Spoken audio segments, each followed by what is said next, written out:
U.S. President Donald Trump announces 25% tariffs on all steel and aluminum imports, as well as reciprocal tariffs. We take a look at what this means for South Korea as a trade war looms large. And the rising trade tension between the U.S. and China increases risks to the South Korean economy, according to the latest assessment by the country's think tank. Having added 11 gold medals over the weekend at the Winter Asian Games in Harbin, Team Korea won more medals on Monday, a silver medal and 2 bronze in speed skating and snowboard events.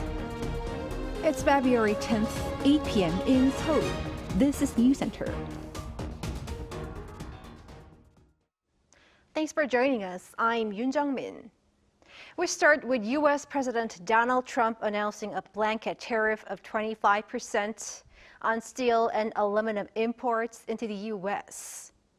Park Gon-woo covers the trade war that looks to be intensifying. The tariffs imposed by the U.S. are intensifying. On Sunday, U.S. President Donald Trump said he will announce plans for new 25% tariffs on all steel and aluminum shipments to the U.S. He also said reciprocal tariffs for countries that impose tariffs on the U.S. will be revealed in the coming days and will take effect almost immediately. If they charge us, we charge them. But if they are charging us 130% and we're charging them nothing, it's not going to stay that way. Every country will be reciprocal, that's right.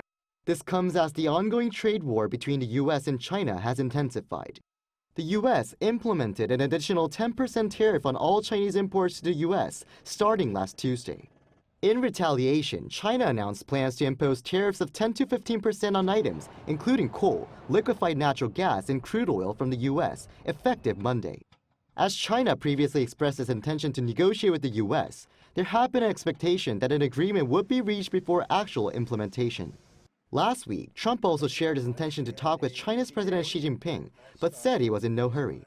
No, we'll speak to him at the appropriate time. I'm in no rush. The deficit with China is about $1 trillion. Think of it, $1 trillion. They're using our money to build their military. And Biden let that happen. That's compared to when he delayed the implementation of additional tariffs on Canada and Mexico for a month after some discussions. But as both the U.S. and China have expressed their intention to hold talks, pundits believe there's still a chance of reaching a consensus. The two countries previously ended the trade war during the first Trump administration after 18 months, after China agreed to purchase more U.S. products, while the U.S. held off on imposing additional high tariffs on Chinese goods. Park Gon-woo, Arirang News. In related news, South Korean exporters and manufacturers are keeping tabs on the situation, as they did during Trump's first term. Lee Soo-jun has more. South Korean companies are bracing themselves for the potential impact of Trump's universal tariff threat on their production costs and global competitiveness. Yeah, any steel coming into the United States is going to have a 25% tariff. Aluminum too. The import tax is drawing global attention because, unlike last week's tariffs, this will be the first time in Trump's second term that a tariff measure is targeting all countries. And Korea is one of those that is expected to be affected, as it is a major steel exporter to the U.S., and its car manufacturers with plants there rely on imported steel and aluminum for car production. Our main export items to the United States are items like vehicles and semiconductors. But if tariffs are imposed, the competitiveness of our products will likely take a big hit. But this isn't the first time that Trump has imposed a 25% on all imports of steel, as he did so previously in 2018 during his first term. South Korea at the time negotiated a deal with the Trump administration whereby it was granted a tariff-free quota for steel exports amounting to around 70% of the average amount of steel shipped annually to the U.S. As anything above that limit was subject to the 25% tariff, it reduced the volume of steel imports from South Korea. With universal tariffs also expected during his second term, Korean companies had already begun exploring ways to expand investments in the U.S. to minimize related risks. Hyundai Steel, for one, is considering building a steel mill in the U.S. to produce automotive steel sheets, while Hyundai Motor Group plans to further expand local vehicle production there. But compared to other nations facing a 50% tariff, the impact on Korea may be of less concern, according to the expert. While universal tariffs will directly impact our country, it's hard to say that we'll be more impacted than others as they target all nations. The government, however, is remaining vigilant, with the Trade and Industry Ministry announcing on Monday they plan to closely monitor the situation and work with the steel industry to come up with response measures. 이수진, Arirang News. Moving on, the 119th U.S. Congress includes Marilyn Strickland, a Democrat representing Washington's 10th district. She is also a Korean American who believes firmly in the alliance between the U.S. and South Korea. She recently spoke with us, and our Choi Min-jung has more. Korean American Congresswoman Marilyn Strickland, one of the first 3 Korean American women elected to Congress and re-elected to represent Washington's 10th district for a 3rd term, affirmed that the Seoul-Washington alliance will remain ironclad regardless of South Korea's current political landscape. In an exclusive interview with Arirang, Strickland addressed the implications of South Korea's domestic political turbulence regarding President Yoon's impeachment, noting that while the situation is unfortunate, it exemplifies democracy in action. It's why you have separate co-equal branches of government to serve as checks and balances. So in many ways, what happened is a prime example of how democracy is meant to work and supposed to work. We want to make sure that we are staying strong with our partners and allies who value and uplift democracy. With former President Donald Trump returning to the White House for a 2nd term, concerns over the continuation of America First policies, including increased defense cost sharing, are mounting. However, Strickland noted that despite media speculation, no formal discussions have taken place. And so we want to make sure that it's being done fairly, we're doing it conscientiously, but understanding that having military presence in Korea is important, for a free, safe, and open Indo-Pacific. An area of concern for the Korean American community is Trump's intensified immigration policies, including deportations. Some 150,000 Koreans living in the U.S. are reportedly subject to deportation following a Trump administration order. 20,000 of those are believed to be Korean adoptees who have not yet received U.S. citizenship. Strickland expressed concern, saying immigrants play an essential role across all sectors in the U.S. and that the American economy will collapse if they are deported simply for lacking documentation. So as a Korean American, as someone who values, immigrant talent, I definitely want to make sure that we're able to stop Trump from doing the wrong thing, but finding a way to do the right thing as well. The rise in Korean American political representation, exemplified by Strickland, signals a growing influence that will not only strengthen ties between Seoul and Washington, but also shape the broader political landscape of the Korean American community in the U.S. Choi Min-jung, Arirang News. And you can watch the full interview on Within the Frame, which will be aired right after the newscast. Meanwhile, the Trump administration will seek talks with its European counterparts this week to end Russian aggression against Ukraine. Lee Seung-jae has the details. U.S. President Donald Trump's national security advisor, Mike Waltz, said Sunday that Washington will hold talks with European officials this week on how to end the Ukraine war. Speaking to NBC's Meet the Press, Waltz said a delegation, including the U.S. Secretary of State, Secretary of Defense, Vice President, and the U.S. Special Envoy to Europe, will hold talks on ending the war. The National Security Advisor did not go into details, but said that Trump is ready to bring the Ukraine issue to the table this week. This includes the issue of future American aid to Ukraine. However, Waltz stressed that the U.S. needs to recoup the costs through a partnership with the Ukrainians over its rare earth and natural resources, all of which are going to be discussed this week. While Waltz says Trump will end the war, the security guarantees will be up to the Europeans. The announcement of the high-level talks comes as the New York Post last Friday reported that President Trump has spoken to President Putin about ending the Ukraine war. In an interview aboard Air Force One, Trump said he spoke on the phone with Putin to try to negotiate an end to the Ukraine war, but would not say how many times the two leaders have spoken since his return to the Oval Office last month. While Trump did not go into specific details of their phone call, he said that Putin wants to see people stop dying, adding that the 3-year-old war never would have happened if he had been president in 2022. The Kremlin has neither confirmed nor denied that the two leaders have spoken on the phone to discuss ending the war. 이 승재, Arirang News.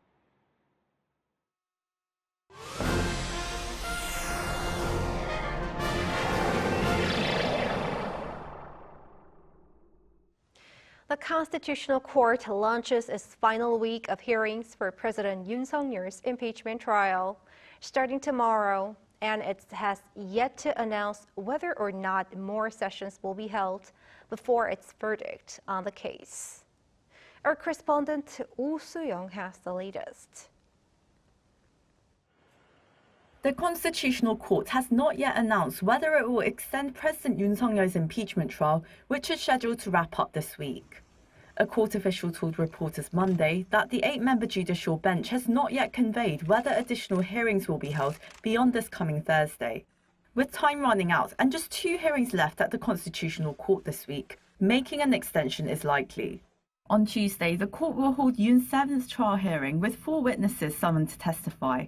First up will be former Interior Minister Lee Sang-min, who is expected to be questioned extensively about the meeting of cabinet members held before the martial law declaration on December 3rd last year. The National Assembly's impeachment panel says the president had bypassed cabinet procedures before imposing the decree. Also standing witness will be National Security Advisor Shin Won-sik, who served as defense minister until September last year. Shin is likely to be grilled over whether there was prior planning before December 3rd.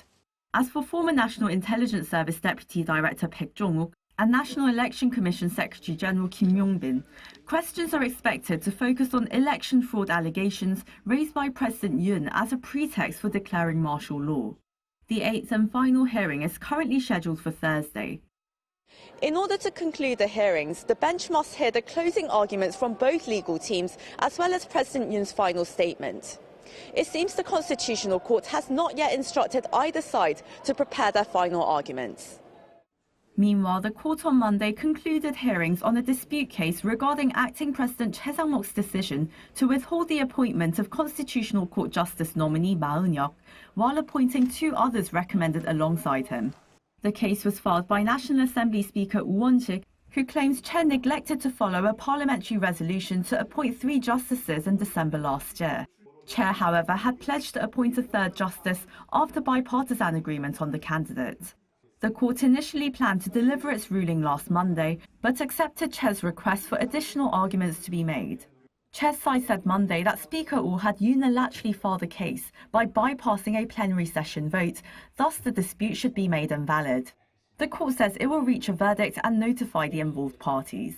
The question of Ma's appointment has caused a strong political standoff, as the left-leaning judge would become the 9th member of the judicial bench as it rules on President Yoon's impeachment case. Oh Soo-young, Arirang News.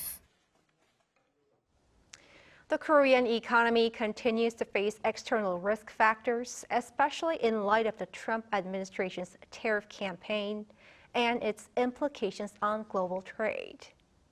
Moon Hye-ryun reports. Concerns about rising risks to South Korea's economy are being raised in light of trade tensions between Washington and Beijing. On Monday, South Korea's state-run Korea Development Institute reiterated these concerns for the 2nd consecutive month in its February economic trends report. The agency stated that the domestic economy remains in a moderate growth phase in terms of production, but deteriorating external conditions are increasing risks. The report emphasized the escalating trade disputes, particularly involving the United States, as well as the persistent political instability in South Korea, both of which have heightened concerns over worsening trade conditions. The KDI had first raised alarm about growing downside risks in its January economic trends report, marking the first such warning since January 2023. The report highlights sluggish domestic demand, with private consumption and construction investment recovering at a slower pace than expected. At the same time, export growth, previously a key driver of the economy, is beginning to slow, particularly in sectors excluding semiconductors. The KDI noted that high interest rates and weakened consumer sentiment due to political instability have contributed to continued sluggish consumption. It added that retail sales have continued to decline across most categories, extending the downturn in goods consumption. Amid prolonged weak domestic demand, the number of employed workers declined in December, signaling a slowdown in job growth. Investment trends were mixed. While facility investment, particularly in the semiconductor sector, showed resilience, construction investment continued its steep decline due to a significant drop in completed projects. Financial markets also remain volatile due to external risks, particularly uncertainty surrounding the new U.S. Trump administration. On inflation, the KDI noted that recent increases in the exchange rate and global oil prices have contributed to higher consumer price growth, but weak domestic demand is exerting downward pressure on inflation. In January, South Korea's consumer prices rose by 2.2% year-on-year. However, the KDI suggested that if private consumption remains sluggish, inflation is likely to slow in the coming months.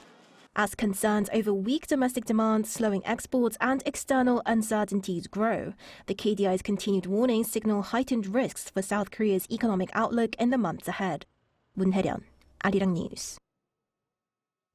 In other news, researchers here have developed an eco-friendly mechanism of purifying the air by using water without producing waste.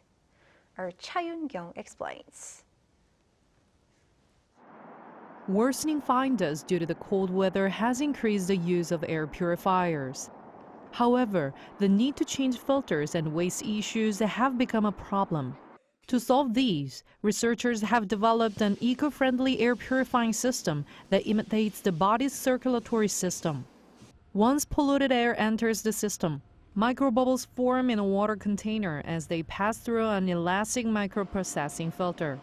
The small, even-textured microbubbles capture fine dust and carbon dioxide, sending carbon dioxide outside and oxygen inside through the circulation of water. We have developed an air purifying system by imitating the human body's circulatory and respiratory system.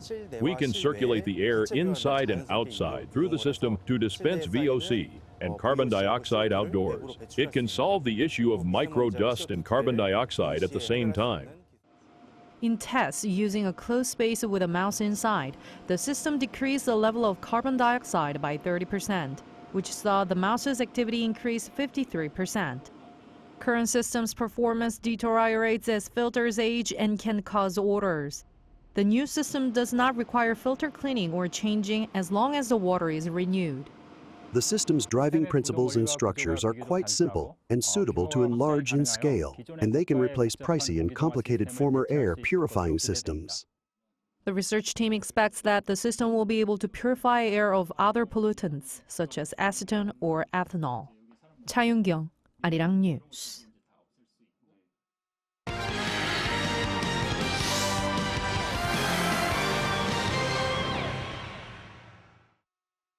It is Monday, which means it's time to take a look at what has been happening in the world of sports. For that, we have our sports editor, Paul Neat, joining us here in the studio. Hello, Paul. Hello there. Let us first begin with Team Korea's medal exploits over the weekend at the Winter Asian Games in Harbin. The gold medal target has been reached already.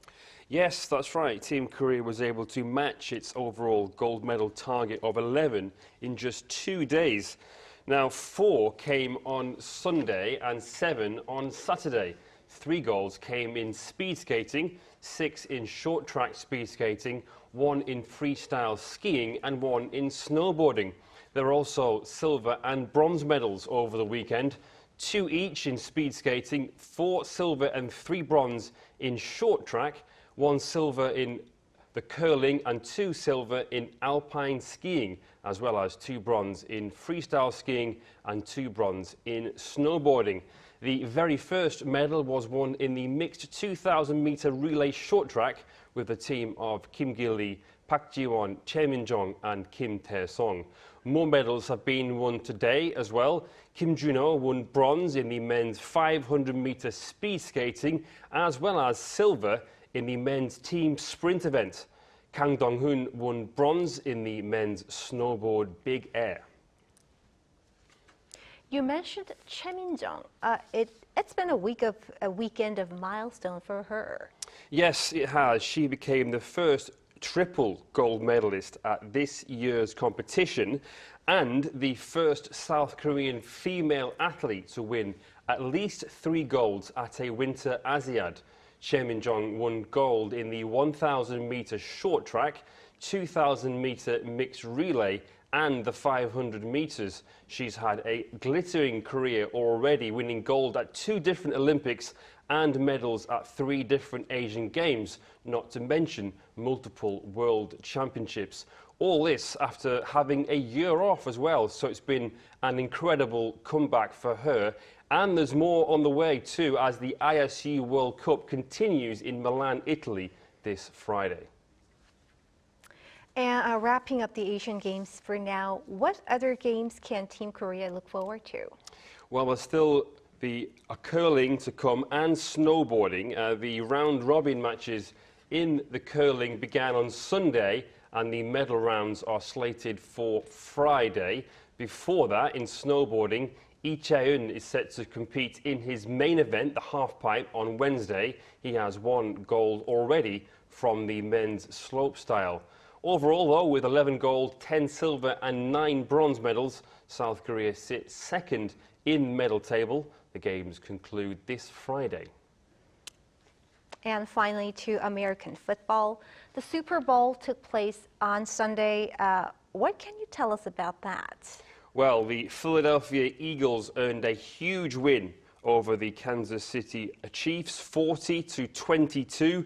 The 59th edition of the Super Bowl saw these 2 teams meet on this grand occasion for the second time in 3 years. The Chiefs were looking for a three-peat, but the Eagles avenged the loss from 3 years ago and did so in emphatic fashion. In fact, at one point in Sunday's spectacle, the Eagles had a 34-0 lead and were up 24-0 at half-time. It is their second Super Bowl win. The first came following the 2017 season. Right.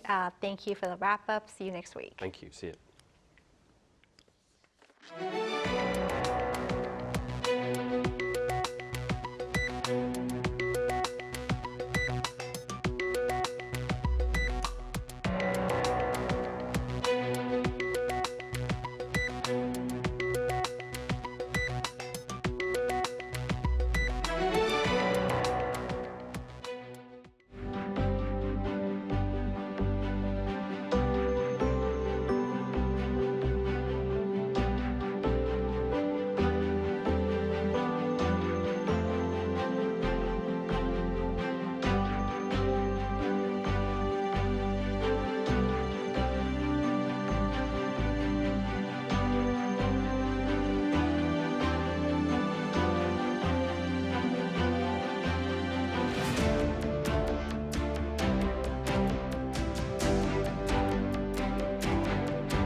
The cold wave that came in last week has lasted for about a week.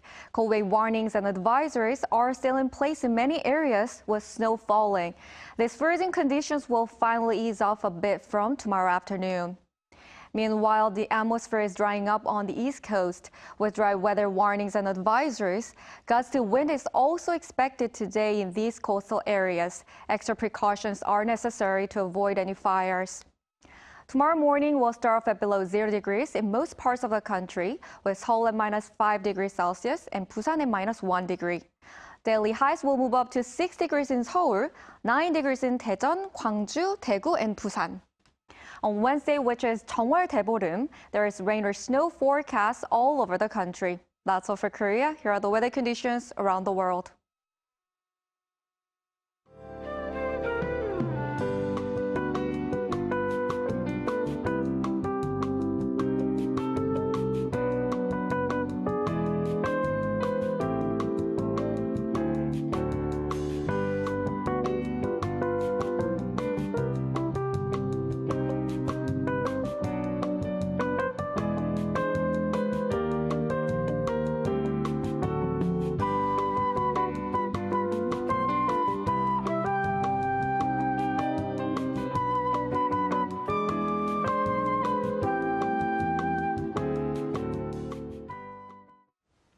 And that is Newscenter for tonight. Thank you for watching. A panel session coming up.